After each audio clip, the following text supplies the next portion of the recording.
নারায়ণগঞ্জে জুলাই আন্দোলন দমনে মানবতাবিরোধী অপরাধের মামলায় শামীম ওসমান ও তার ছেলে অয়ন ওসমান সহ ১২ জনের বিরুদ্ধে অভিযোগ আমলে নিয়ে গ্রেপ্তারি পরোয়ানা জারি করেছে আন্তর্জাতিক অপরাধ ট্রাইব্যুনাল। এ নিয়ে আরো জানাতে ট্রাইব্যুনাল চত্বর থেকে যোগ দিচ্ছেন আমাদের সহকর্মী জাহিদুল বাশার।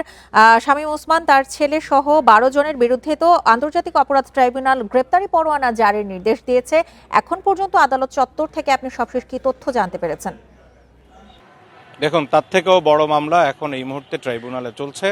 সেটি হচ্ছে আন্তর্জাতিক অপরাধ ট্রাইব্যুনালে গুমের মামলায় এই আদালতে প্রথম এবং বাংলাদেশে গুমের মামলায় প্রথম সাক্ষ্য গ্রহণ আজকে হচ্ছে এবং সাক্ষী দিচ্ছেন তিনি বিএনপি নেতা হুম্মাম কাদের চৌধুরী। এই আদালতেই আওয়ামী লীগের আমলে তার বাবা সালাউদ্দিন কাদের চৌধুরীকে যুদ্ধাপরাধের মামলায় ফাঁসি দেওয়া হয় এবং সেই ফাঁসি কার্যকরও করা হয়। তিনি তার সন্তান হুম্মাম কাদের চৌধুরী তিনি কিভাবে গুম হয়েছিলেন এবং এই গুম করে নিয়ে যাওয়ার পরে ডিজিএফআইয়ের যে জয়েন্ট ইন্টারোগেশন সেল জেআইসিতে তাকে কিভাবে আটকে রাখা হয়, কিভাবে দিনের পর দিন জমটুপি পরিয়ে রাখা হতো, কিভাবে নির্যাতন করা হয়েছে, সেই বর্ণনা কিন্তু তিনি এই আদালতে দিচ্ছেন। বাংলাদেশে এবং এই মুহূর্তে কাঠগড়ায় রয়েছেন একজন মেজর জেনারেল এবং দুজন ব্রিগেডিয়ার জেনারেল। তারা তাদের উপস্থিতিতেই তিনি সাক্ষ্য দিচ্ছেন এবং এর পরবর্তীতেই কিন্তু এই যে আসামি যাদেরকে করা হয়েছে, যেই সেনা কর্মকর্তারা, তাদের যিনি আইনজীবী রয়েছেন তারা এই হুম্মাম কাদের চৌধুরীকে জেরা করবেন। দেখুন, এই ডিজিএফআইয়ের এই মামলা এবং আপনি যে প্রশ্নটি করেছেন সেই প্রসঙ্গে আমরা একটু পরে আসছি। এই যে ডিজিএফআইয়ের গুমের যেই মামলা এবং আরও একটি গুরুত্বপূর্ণ মামলা রয়েছে যেটি র্যাবের TFI cell, task force interrogation cell, সেটিরও আগামীতে ডেট রয়েছে, সেই সময়ও সেটিরও সাক্ষ্য গ্রহণ শুরু হবে। দেখুন, এই মামলায় কিন্তু শেখ হাসিনাও আসামি রয়েছে। তো শেখ হাসিনার বিরুদ্ধে গুমের প্রধানত দুটি মামলা, তার ভিতরে এটি একটি। এবং এর আগে আমরা দেখেছি যারা এই মামলার ভিকটিম রয়েছে মোট ২৬ জন, সেই ২৬ জনের অনেকেই কিন্তু এই মামলার সাক্ষী দিবেন। তার মধ্যে যদি কয়েকটি নাম বলি, আজকে হুম্মাম কাদের চৌধুরী দিচ্ছেন, সাবেক ব্রিগেডিয়ার জেনারেল আবদুল্লাহিল আমান আল আজমি তিনি সাক্ষ্য দিবেন, সাবেক রাষ্ট্রদূত মারুফ জামান সাক্ষ্য দিবেন, মাইকেল চাকমা তিনিও সাক্ষ্য দিবেন, কারণ এরা সবাই গুমের শিকার হয়েছে।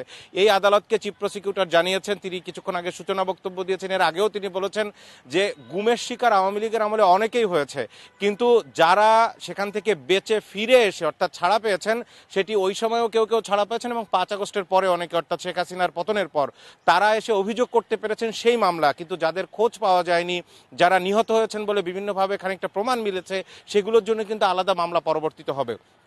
এবার আসি আপনি যে প্রশ্নটি করছিলেন, দেখুন সেটি আরেকটি গুরুত্বপূর্ণ মামলা নারায়ণগঞ্জে যেই হত্যাযজ্ঞ চলেছে। কারণ এখানে চিফ প্রসিকিউটর সহ অন্যান্য প্রসিকিউটররা বিভিন্ন সময় আদালতে বলেছেন, আজকেও ব্রিফিংয়ে প্রসিকিউটর তামিম তিনি বলেছেন যে বাংলাদেশে ৫ আগস্টের পূর্বে জুলাই এবং আগস্টের সময় যে সমস্ত হত্যাযজ্ঞ চলেছে বিভিন্ন জায়গায় হটস্পট ছিল, যে জায়গাগুলোতে বেশি হতাহতের ঘটনা ঘটেছে, দমনপীড়ন বেশি হয়েছে, হত্যাযজ্ঞ চালানো হয়েছে, তার মধ্যে একটি হচ্ছে নারায়ণগঞ্জের ফতুল্লা সিদ্দিরগঞ্জ, এই যে সাইনবোর্ড এলাকা, সেইখানে ১০ জনকে হত্যার অভিযোগ আনা হয়েছে শামীম ওসমান তার এবং তার ছেলে সহ মোট ১২ জনের বিরুদ্ধে। এবং আপনি যেমনটা খবরে খানিকটা বলছিলেন, দেখুন এই আদালতে যেই শামীম ওসমানের ফোন আলাপের যেটা পড়ে শোনানো হয়েছে, সেখানে কিন্তু যেটি শোনা যাচ্ছে যে শামীম ওসমান নিজেই বলছেন যে অস্ত্র হাতে নিয়েছেন, তিনি কিভাবে আন্দোলনকারীদের উপর দমন পীড়ন চালিয়েছেন, তাদেরকে পুকুরে নামিয়েছেন, এবং তিনি স্বরাষ্ট্রমন্ত্রীকে ফোনে বলছেন যে আমার অস্ত্র হাতে দেখে যেন আপা আবার রেগে না যায়, অর্থাৎ শেখ হাসিনা যেন রেগে না যায়। তার মানে এই প্রসিকিউশন এটি বলছে যে তিনি নিজেই স্বীকার করেছেন যে তিনি অস্ত্র হাতে নিয়ে কিভাবে